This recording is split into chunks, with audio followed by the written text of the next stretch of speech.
నీలకంఠపురం అనే గ్రామంలో గోపయ్య గోపమ్మ అనే దంపతులు ఉండేవారు.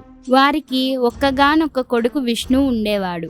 వయసు 10 ఏళ్ళు అయినా ఆ వయసుకే ఎంతో తెలివిగా ప్రవర్తించేవాడు విష్ణు. విష్ణుకి తల్లిదండ్రులంటే మిక్కిలి గౌరవం, ప్రేమ, ఇష్టం. విష్ణు తల్లిదండ్రులను దైవ సమానులుగా భావించేవాడు.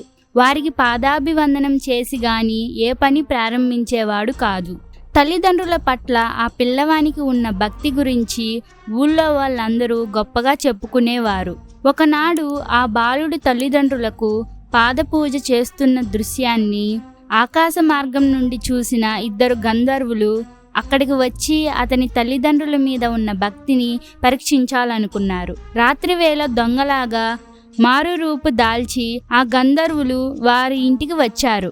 దాచి ఉంచిన ధనాన్ని ఇవ్వమని గోపయ్యను గోపమ్మను హింసించసాగారు. వాళ్ళు, అయ్యా, మా దగ్గర ఎక్కువ ధనం ఏమీ లేదు, పిల్లవాని భవిష్యత్తు కోసం కొద్దిగా ధనం దాచి ఉంచాము అన్నారు విష్ణు తల్లిదండ్రులు. ఆ డబ్బు ఇవ్వమని దొంగల రూపంలో ఉన్న గంధర్వులు ఎంత హింసించినా వాళ్ళు ఇవ్వలేదు. అంతలో నిద్రలేచిన విష్ణు, నా తల్లిదండ్రులను హింసించవద్దు, ఆ డబ్బు మీకు ఇస్తాను అంటూ చాటుగా పెట్టెలో దాచి ఉంచిన డబ్బును వాళ్లకు ఇచ్చాడు. అప్పుడు గంధర్వులు ఇలా అన్నారు, బాలక, నీవు డబ్బు ఇవ్వకపోతే నీ తల్లిదండ్రులను హింసించి వెళ్ళిపోయే వాళ్ళం, అంతే కదా, నీ కోసం దాచి ఉంచిన డబ్బు ఎందుకు ఇచ్చావు అని ప్రశ్నించారు.